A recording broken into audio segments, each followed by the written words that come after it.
It is my pleasure to introduce Mark and Saundra Feaster.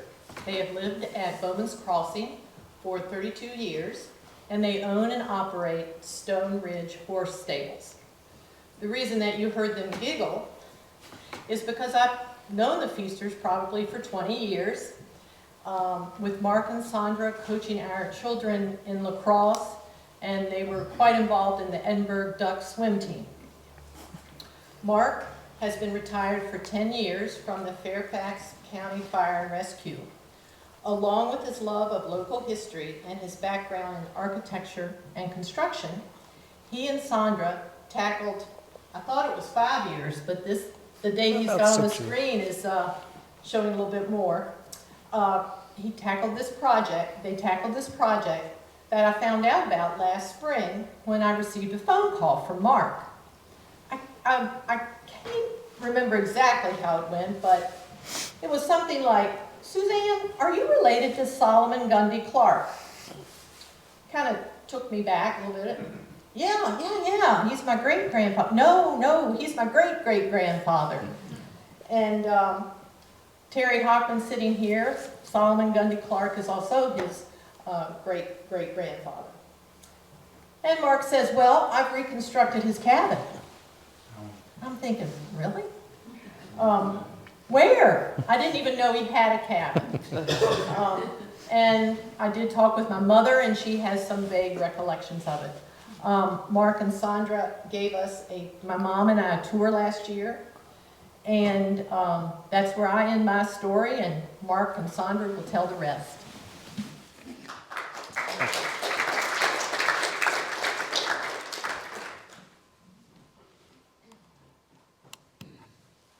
Okay. Let's make sure we get all of our electronics here. Can everybody hear me fine? Everybody hear okay? All right. Well, thank you all for coming out. A lot of people showed up that are good friends of mine. I told them I needed a lot of hecklers. Craig Furnison over there, he was in the fire department with me, and he knows when you're teaching in the fire department, people are always hitting you with questions or pelting you with something. So I need a lot of heckling to make me feel at ease. Okay. So Saundra and I decided we always wanted to work on an old house together. But we built our house in 1992 there at Bowman's Crossing. We had built one prior, right before we got married in Culpeper, sold it, came out and bought more land and put a smaller house in. So, as we said, I'm retired from the fire department, have a background in construction and architecture. Now it's a section that's more things I'm not than I am. I'm not a professional builder, and I'm certainly not looking to do any more log cabins. So if you're thinking to come in and saying, "Hey, this guy might be able to build a log cabin," I'm not the guy for you. I do have a number at the end, though. Okay. I love local history, and I really enjoy going out metal detecting. Hint, hint. If you have a place along Route 11 or back road, and I'd hate for someone, all that stuff in Flint, Michigan, where the lead got in the water and it's a terrible thing. I would really like to get all the Confederate and Union lead off of your property to make sure that it's safe for you. So that's my public service announcement for today. Okay. My wife, Saundra, here. She's an avid horseback rider, a degree in animal health. She loves assisting on construction projects, and she loves the history and saving history as much as I do. We've been married for 33 years, enjoy the valley immensely, and we own and operate Stone Ridge Horse Stables south of Edinburg. And almost any weekend, we're up on North Mountain or on these mountains somewhere, horseback riding. This past year, just a little thing to the side, our friends Randy and Ellie and us, we went out west and we took our horses for 40 days, clear out to Montana, riding different locations all the way, which was just an amazing amazing trip, and I thank you all very much because we certainly couldn't have done it without you. Okay. So how the project started. Saundra was horseback riding with a friend, Jane Johnson, in St. Luke. And she saw this old log cabin, no windows, no doors, back behind their home. It was in real poor condition, and it really needed to be taken completely down to be fixed to put back up.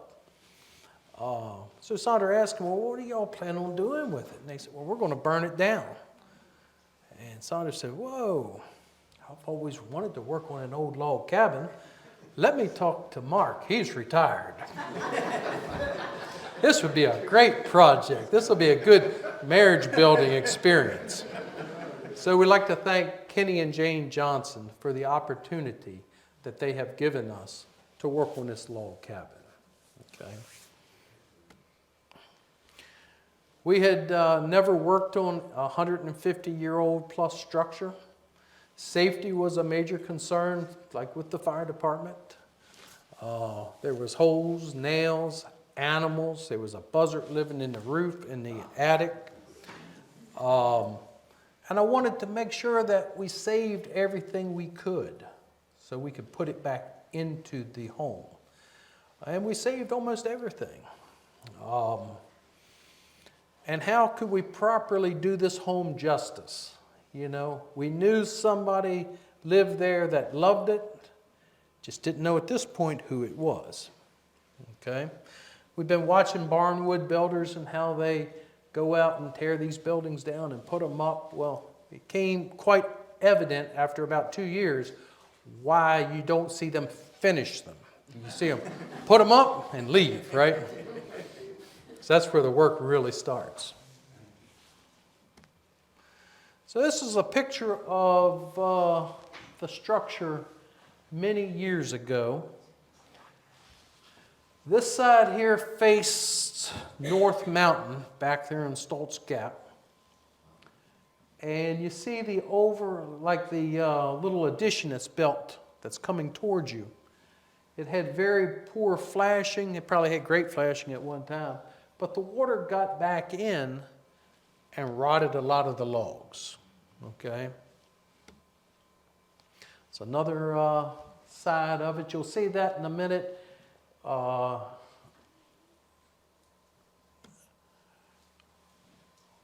side. So this is what it looked like when we got to it. It had more siding on it, but this is one of the first pictures I took. Right there is the picture where that addition came out from the front, okay? As you can see, as we tore more off, you see how much rot we had on many of the logs. Not being a log cabin expert, I've been told that what people look for is the dovetail corners. You got to have good corners, okay? This had somewhat good corners in some places. And I figured out how many angles there were in cutting dovetails for logs. And I see why they like to have good corners. Okay? That was a marriage tester. All right?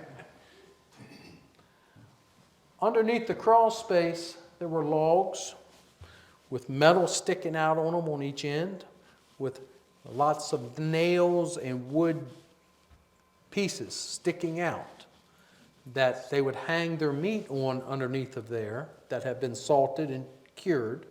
And then these pieces of metal stuck out so the rats couldn't run up and go down onto their meat. Okay?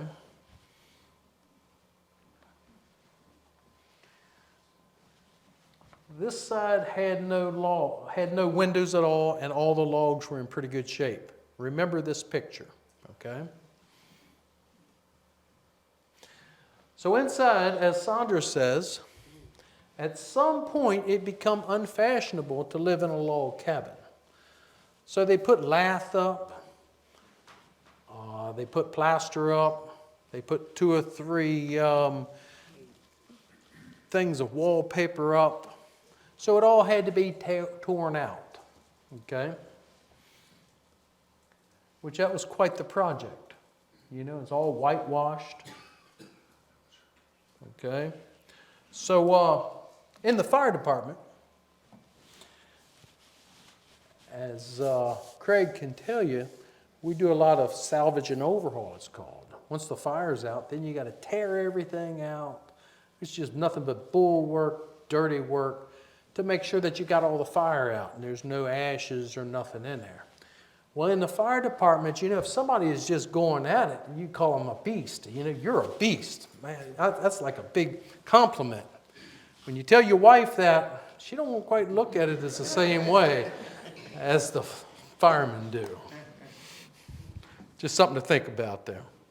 So we had to take and tear all the siding off of it. Here again, they put siding on it. Thank goodness, because that protects your logs a lot. We came across a few friends along the way. You never knew what you may encounter the next board you pull off. He was about 6 or 7 feet. Up here in the roof, my buzzard lived up there. I had to give him an eviction notice. We tore the metal off. We even used it again. You'll see that later. And even the rafters. Every rafter we reused inside. So we saved as much as we could from this project. Okay. In the attic, I found 2 report cards from Gundy Clark, 1937-38 and 38-39. Terry's here this evening, and I would like to give these to Terry for his mother, which is still alive and living with him. On the front of the report cards, it's written, it's a statement there that's probably not politically correct to today. It pretty much says, you have the kids more than we do, so what's your kid is doing is a direct reflection on you, not us, is what it pretty much boils down to. And that's from the St. Luke School. Okay. In the fire department, I was big into tech rescue and rope rescue. We used a lot of the rope techniques that I used to teach and I used to do for lowering the logs down. We used something called the munter hitch. These logs were all in place just by gravity, and by the dovetails, it just, everything works down to hold it. When we put it back up, I had a bunch of real long screws that I ran through, thinking that I knew better than they did. Well, once we got up there and something was a little out of whack, I seen why they didn't use a bunch of screws, because that made it a little tougher. Have you guys worked on log cabins before? Okay, all right. It was a little interesting. So there's a log going down. I would wrap the log, put something called a munter hitch on a carabiner. Saundra had both logs, and I would get up and pop the log off, and it would catch and just roll down.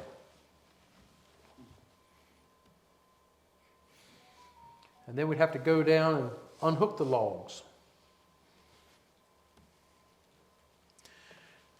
There's holes in the floor, as you can see, but we saved all the floorboards that we could. And the first floor of the log cabin has these old floorboards that I was able to use that came out of it. And we'll see a picture of them here shortly. One of the issues I had was I only have one tractor. So I rigged up a gantry system on the front of my tractor. It probably was not OSHA approved. And we would carry the logs over and put them on the flatbed trailer and then get home, and then I had to hand unload them. But it all worked out. The old stairs, we call them sobriety stairs. They got these little wedges. You don't want to drink too much. Those stairs also have holes shot all in them. Now, they're not Civil War bullets. They were more later pistol rounds, it looked like. And I don't know what was going on in there, and I'm not asking any questions. But I just left the holes just like they were. Okay.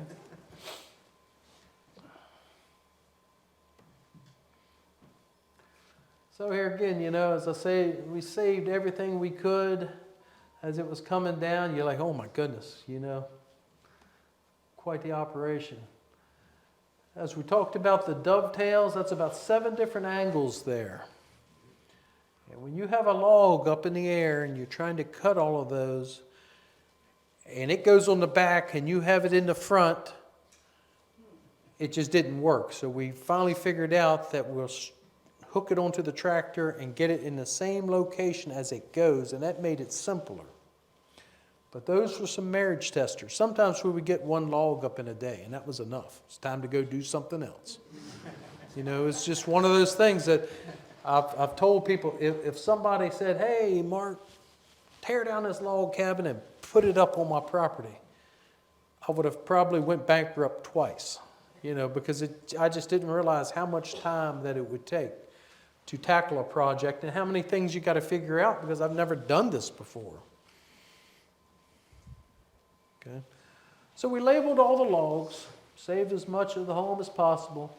Then we moved the logs to our farm in the fall of 2014. The winter project, I pulled all the nails, straightened as many nails as I could, and pressure washed and treated all the logs. You would think the logs would have a bunch of bugs in them. Very, very old logs. It's just like stale potato chips. I could probably put potato chips on each of those chairs out through there, but if they've been out for about a month, you guys probably wouldn't eat many potato chips. It's the same with the wood and bugs.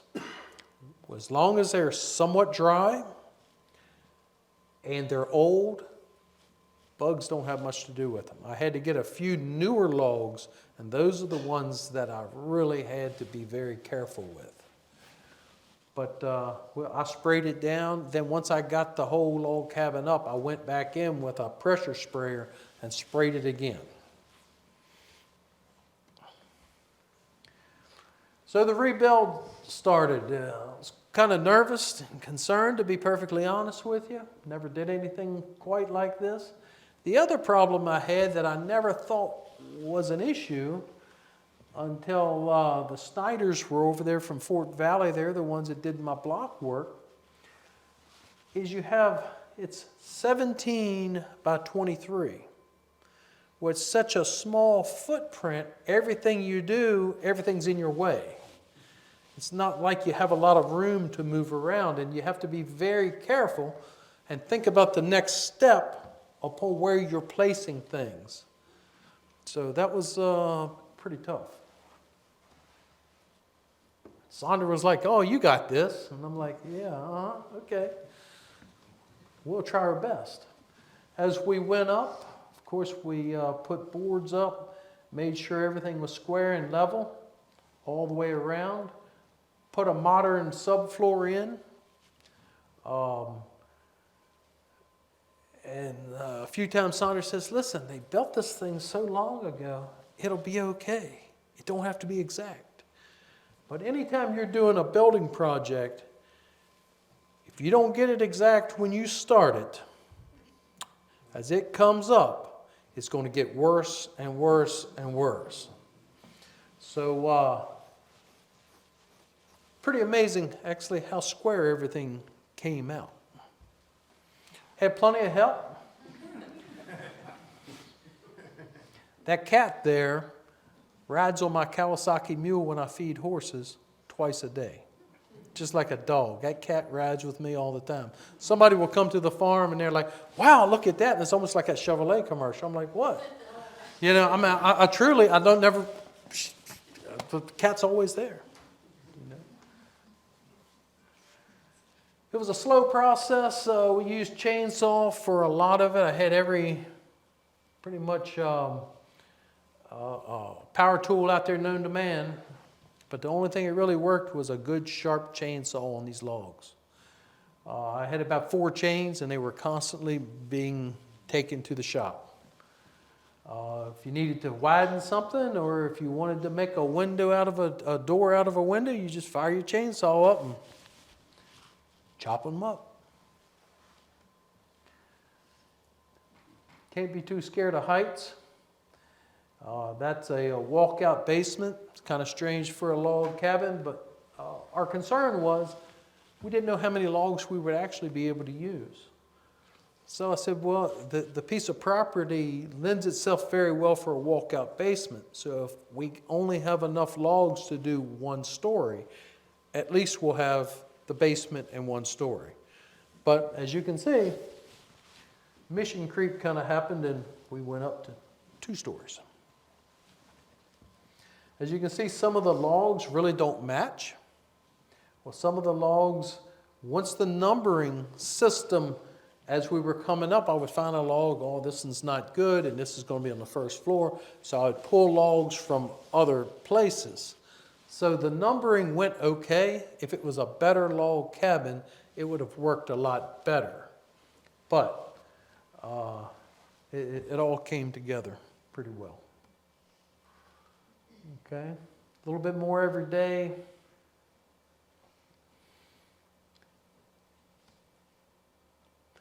We put the porches on, which is not something also that you would see in these log cabins very often, for 2 reasons. It's beautiful views up there on the knoll where it's at, but also to protect the logs. The more protection you have in the logs, the better off you are. So I put a pretty good size overhang all the way around the ends, and the porches, for the most part, to protect the logs.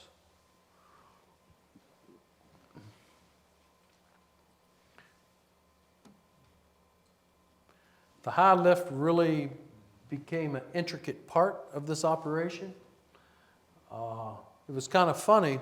If I was running the high lift, I'd have to really think about the levers and what each of them do. But if you're about 30 foot in the air and your wife is running the high lift, I could write the manual for the high lift. Oh, no, not that one. Move this one. Is that true, baby? Yeah. It's kind of funny. I don't know why. From up there looking down, I knew exactly what to do. But sitting there with them beside me, I was like, oh, yeah, well, we can figure this out. Okay. Insulating the walls. On new log cabins, everything is very precise. Like there's a 2-inch in each one of them. Well, as you can see here, they might go from 3 inches to 1 inch, just how the old logs were. So from the outside, I took the 2-inch rigid insulation board. Saundra had me up there with the high lift, and I had a butcher knife, and I was shaving this stuff off so they would fit in pretty tight. And once I got them in from the outside, I went to the inside and used spray foam insulation to fill the cracks. It's probably one of the tightest log cabins you'll ever find.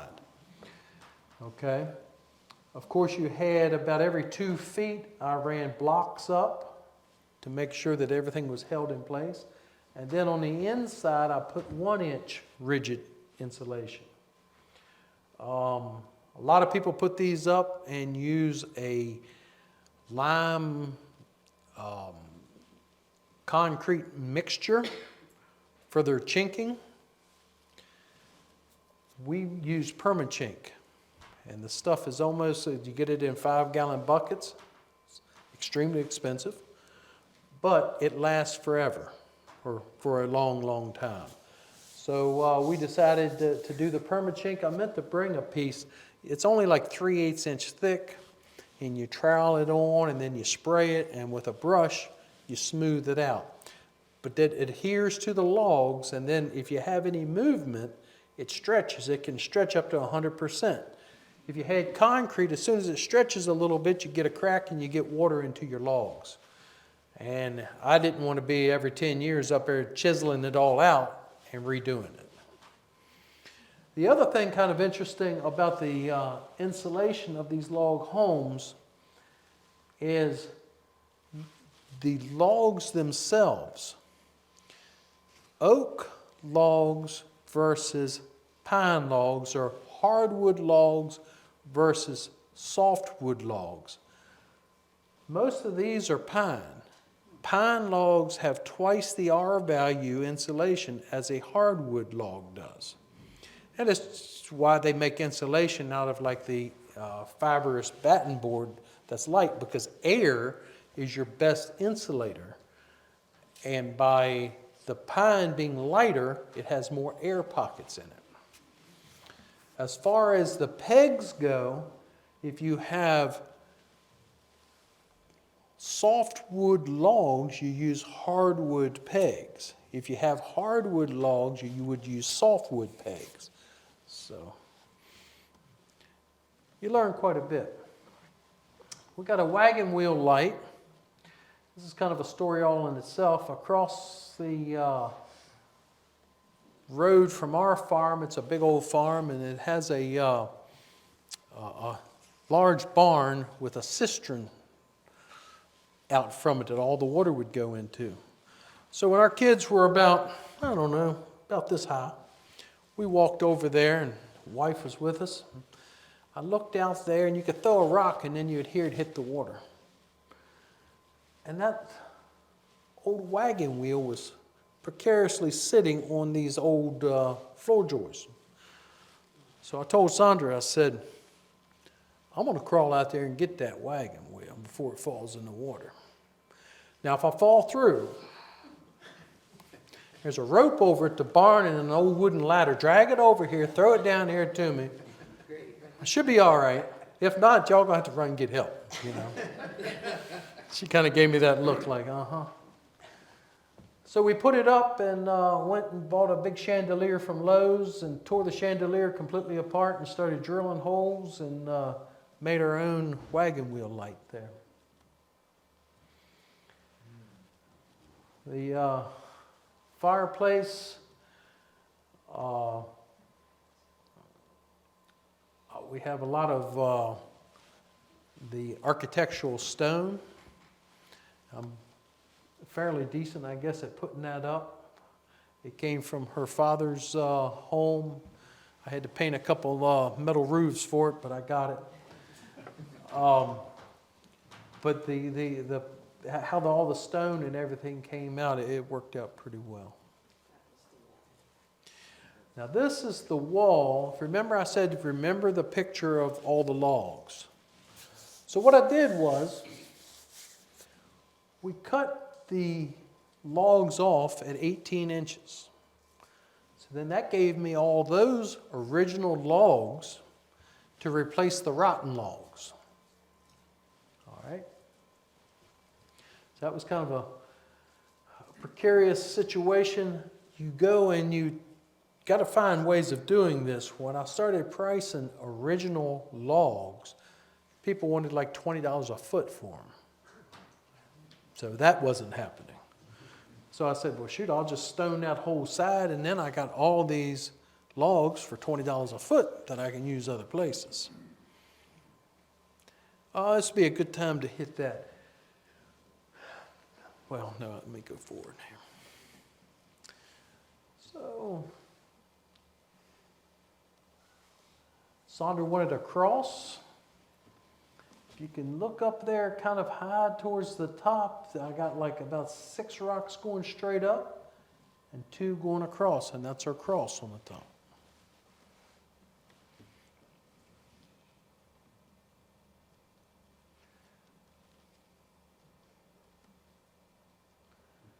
Now the finished product, we're always working on something. That's why that ending date is kind of a precarious one, like we were talking about, you know. Up the road from us, they were tearing down a bunch of split rail fence. So I said, hey, what are y'all going to do with all that? Oh, we're going to throw it away. So I said, I'll be up to get it. So I went and for 3 days picked up split rails, and I got them back there, and I had these huge piles. And I was like, oh my Lord, I might have too many, I don't know. Once I put them all up, I used every single one I had. And I think that kind of gives it the good Civil War look.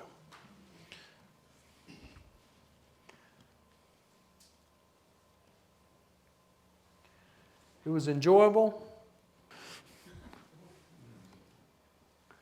Okay, that's a little bit better picture of that light chandelier. The hardest part of that, you see the little axle that's going up to the ceiling? All the wires had to go into that, and you got to reach around and put it together. That was the toughest part of that whole project. The wood that you see going across, it's kind of weird how it looks, but those were the wood that were the rafters from inside of the attic space. Okay. We used a lot of rough sawn oak, and we liked the Lowe's hardware there for the sliding doors. Okay, so that's a picture of the fireplace. You can see some of the wood that was the original wood that came out of it. All right, that's not a picture of Solomon Gundy Clark. That's a picture of Lloyd Shockey, which is Saundra's great-great-great-grandfather. Okay. All right. We bought a fireplace crane, they call it, but it was too large, and when I had a friend cut it down, I needed some way of turning it in and out, and I used these big strap hinges that came off of our farm.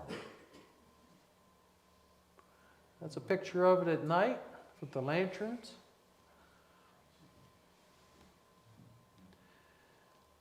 Okay, that's a Civil War saddle sitting on top of a fence, and that's the steps that goes to the basement. It's most likely a Confederate saddle because most of the Union saddles would have nomenclature on them saying where they were made and stuff like that. The Confederates didn't have that luxury, and they pushed them on through. I needed a railing as you go down the steps. So that gate there, about the time I was saving the wagon wheel, it was out there on Polk Road where I got a big metal gate now, and I took it down and I saved it. And I said, one day I'll have a use for this. So I was trying to figure out what I wanted to use for a railing, and I said, wait a second. I said, I think that old fence gate would work well there. On that side, what the fence gate hits onto, you'll see it's like a big beam. Those were the original ceiling joists on the first floor, but there were holes in them and some of them were in rough shape. But that's one, and the fireplace mantelpiece is also one. So many things that you are seeing here came out of the original build, or the original teardown. Upstairs, this is a terrible picture because you can't really see the angle. Originally, when you went down the steps, where the first floor joist went through, you'd have to duck, or I would, to get down the steps. So what I did was I pulled that first floor joist over further so you had plenty of room, but then it was lined up with the window. So I put a beam, a board across the top that actually came out of one of the walls, and all of those pieces are the purlins from the roof that held the metal roof on. So here again, you save everything. And it's a better picture here of the original first floor ceiling joist. This is down in the basement. Saundra said, you know, down here in the basement, I would like to see logs down here. And what Saundra says is what Saundra usually gets. So I said, well, I remember those old logs that I got out of the crawl space. Let me uncover them and see if we can do something with them. Now it has 2x12s, 1 foot on center above them, okay? This is all ornamental. It's what you know. So I'm starting to pull all the nails out that I said that they hung their meat on and everything. and I'll go with that story here in a second. But I came across two that were triangular, okay, about this long, and they fit together, okay. Solomon Gundy Clark, as we'll get to here in a minute, was a second lieutenant in the Civil War under Turner Ashby. And he was shot, and he came home and he put this up. And he broke his bayonet. It's the only thing that's triangular, and it certainly is a triangular, and drove him in the logs to hang meat off of. All right. Now the metal from the roof of this place, to give it a good look of like an old tavern, that old rusty metal used to be on top of the roof, and I cut it down the seams, put it up,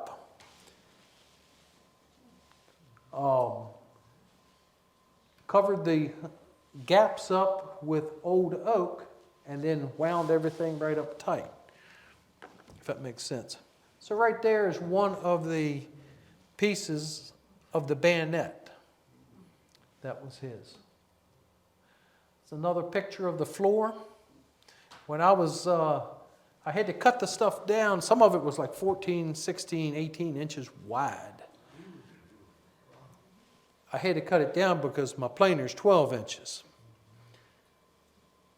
It took a while, and when I was doing it, I was like, oh man, I don't know whether this is going to look any good or not. Upstairs, I bought pine floor, and it's amazing how beautiful that old pine floor looks with the wormholes and everything in it. When I was taking it down up in the attic one day, I found this pole.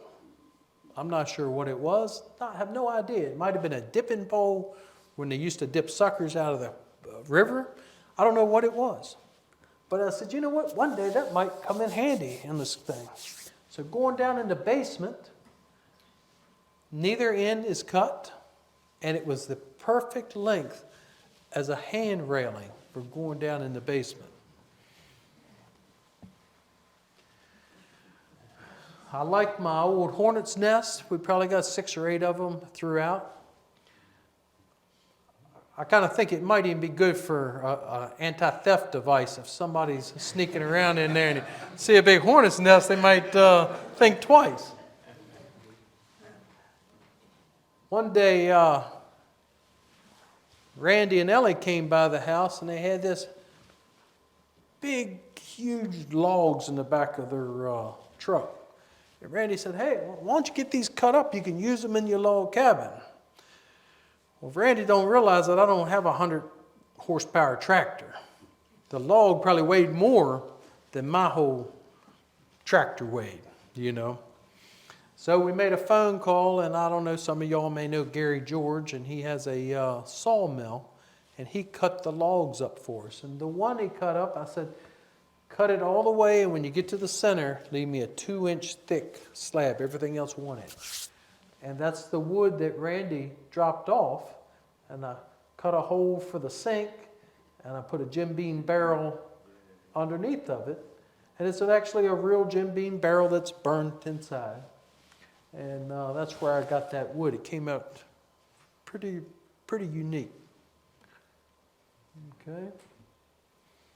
Pretty sad how our world has gotten. The Civil War happened, you know. Both sides, those people had it terrible, awful.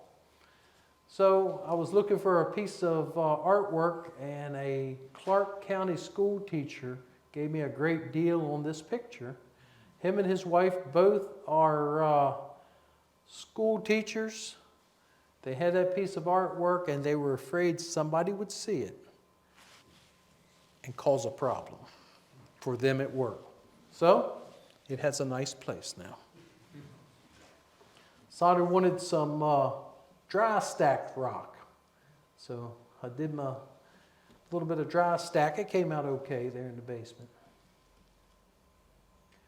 Okay, I'd like to thank my wife very much on this project. She probably worked harder than I did.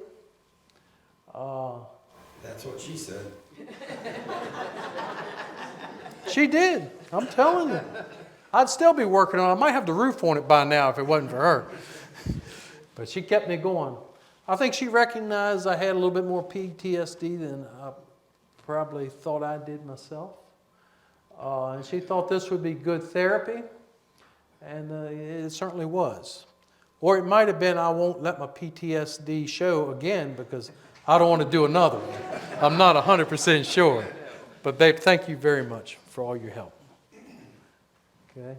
Also, my good friend Joe Foltz, he did the excavating, and he also let me use his high lift.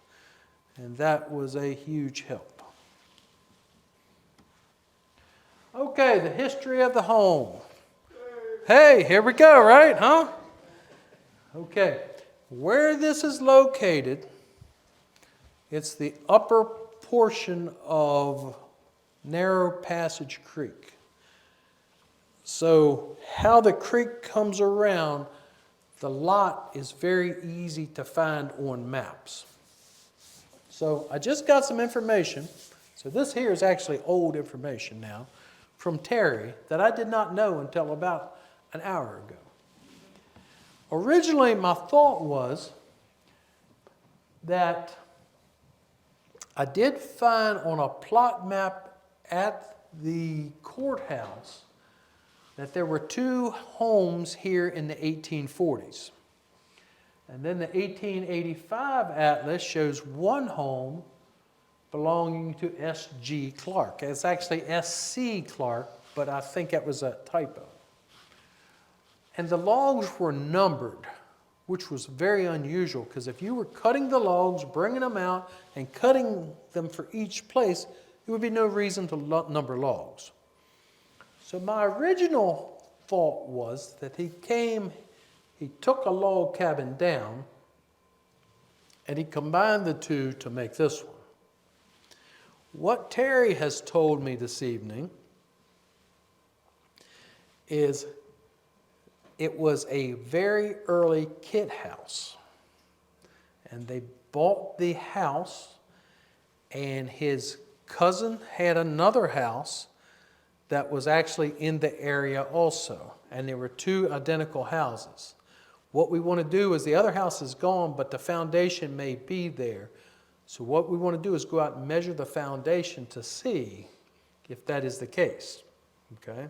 There were some logs in here, though, that had notches on them and things like they did come from somewhere else. But my thought was if you had to go out and cut down every tree and make every log, you would use logs wherever you could find them. Your neighbor might be missing half of his house when he comes home, because that'd be a lot of work. Okay, and it does have a Civil War connection. Okay, Solomon Gundy Clark.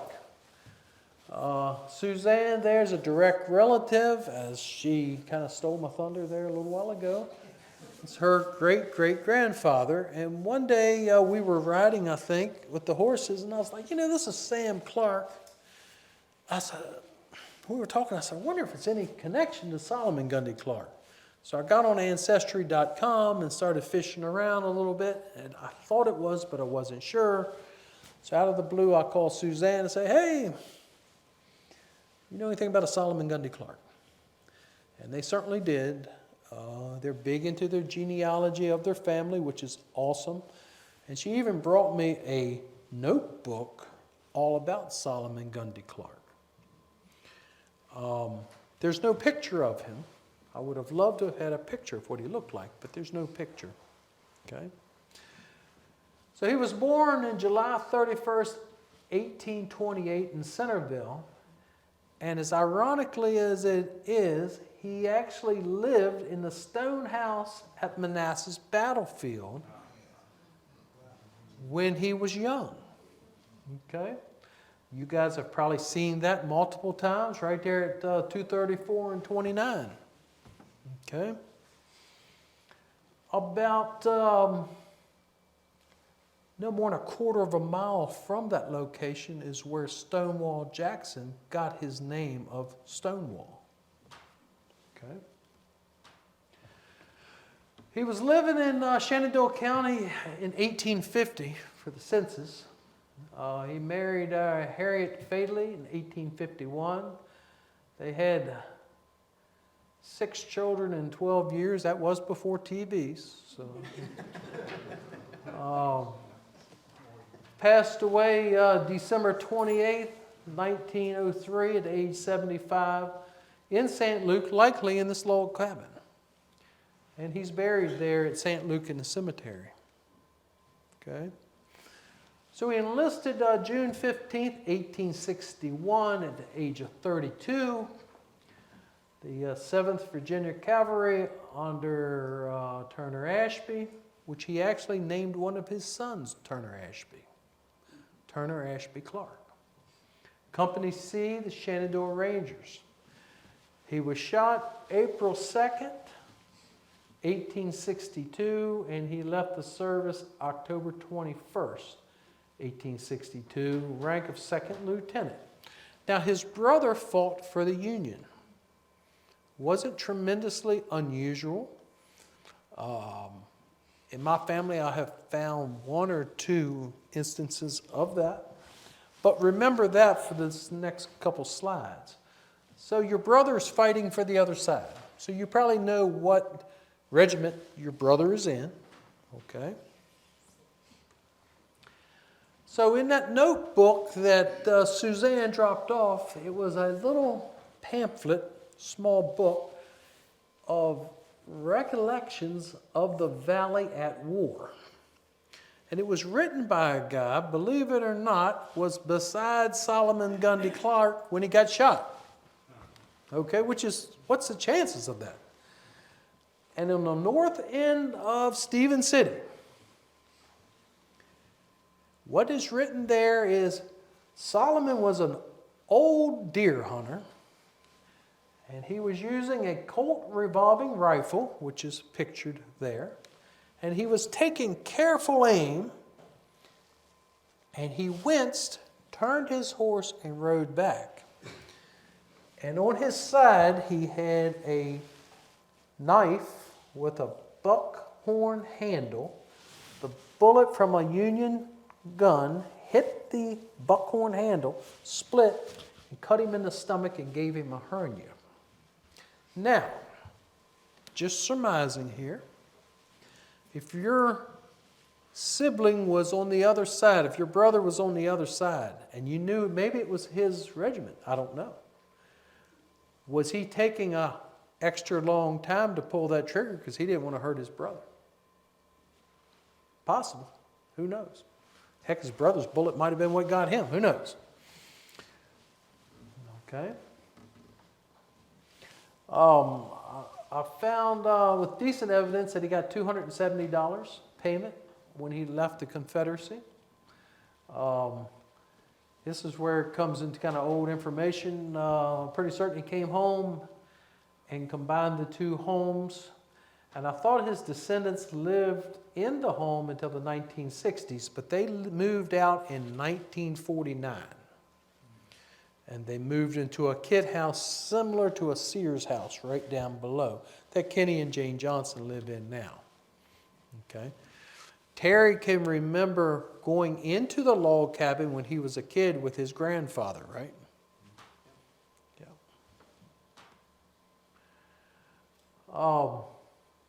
As I said, I'm not a professional, it's not good, log cabin builder. Bill Wine has a wealth of information on historic homes, restoration, and log homes. And that's his number there. Steve Custer also does a lot of work in this. I tried to get in touch with him, but I never got a phone call back. And before I put his information on here, I wanted to talk to him about that. Also, I know where it's a really great, solid log home looking for a new home. And that's at Ben Meyer's place, and Ben's sitting right there, and that log cabin that he has is in twice the condition of the one we started out as. And it's probably about the same size, maybe a little bigger. So you can talk to Ben in the other room, possibly. Okay. This structure is our farm office. We do not live there. We've never even spent the night in the place. Okay? So that's that. Questions? It was a 2-seater outhouse. Near this, Saundra tried her best to get that 2-seater outhouse. They give you the damn house, but they wouldn't give you the outhouse. Couldn't get the outhouse. There are priorities in the world, you know. Yes, but they did have a 2-seater. You become very close, you know. Did it have a spring or a well for water? The old I think they, system. I'm not sure. I really don't know. It was a well on the front, on the porch. Really? It's a good thing I didn't fall in it. Used to been a hand crank there. Okay. It was a hand dug. Yep, Hand dug well. yep. My mother told me that. It was probably filled up by the time I got there and never seen it. I'm sure it wasn't very deep. Right. That would have been a good thing if it was still open. For sure. For sure. Yes, sir. Have you done any metal detecting around the property? I have not done much there because there was so much stuff around it. It was a lot of junk all around it. But it would probably be a very good place to go. But here again, I just think it was so much stuff. A lot of times you do find really good stuff around these old homes. Wasn't it they were fighting there, but after the war, the kids would put on the uniforms and run around and drop stuff. And I mean, it was just junk back in those days. That's a very good question. Bringing up metal detectors. That's my man there. Yes, sir. Thank you, Mark. You mentioned a couple times oak, so was that really the predominant wood used for those, for your home? And did you find more than one type of nail? The base logs were normally chestnut, okay, because they don't rot, or it takes them a long time to rot, okay? And then once you get above that, many of them are pine. That's right. And these were all pine. I imagine yellow pine, is that the term?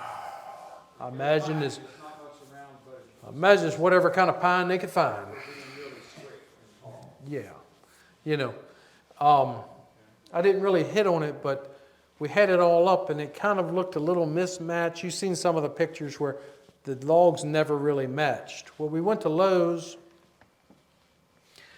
and we were looking at all of the stains they had. Well, they had a brown that was too brown. They had a gray that was too gray. So they won't mix stains. So we came home and started pouring it together until we came up with the proper concoction, we thought. So Saundra did the painting and the staining. And I thought it looked pretty good. And somebody came by and said, "Hey, when are you going to stain that?" And I said, "That's the perfect color. That's excellent." You know, but it all just kind of blended together. But most of them were pine. And I think pine was just a lot easier to work also than the hardwood. I was interested when you know, it makes sense when you put a hardwood peg into a pine log, but what's the advantage of putting a pine peg in a hardwood log? Do you know that? I really don't know that much besides if you had hardwood and you used pine, it would kind of peel back. It would be hard to get a hardwood pin into a hardwood log, okay? And vice versa, if you had a pine log, I guess they figured the hardwood would kind of smash in to hold tighter. You know. Now, you also ask about the nails. It was about every nail that you could imagine from 1865 to 1949. Most of them were the old keg style. I mean, they're not cut nails, but they kind of look like that, but you could tell that they were poured, okay? But there were some newer ones, you know.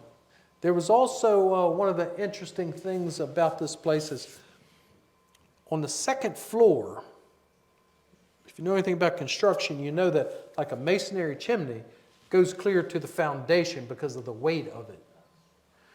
So I see where the chimney goes through the roof, and I see the part of the chimney on the second floor, but there's nothing on the first floor.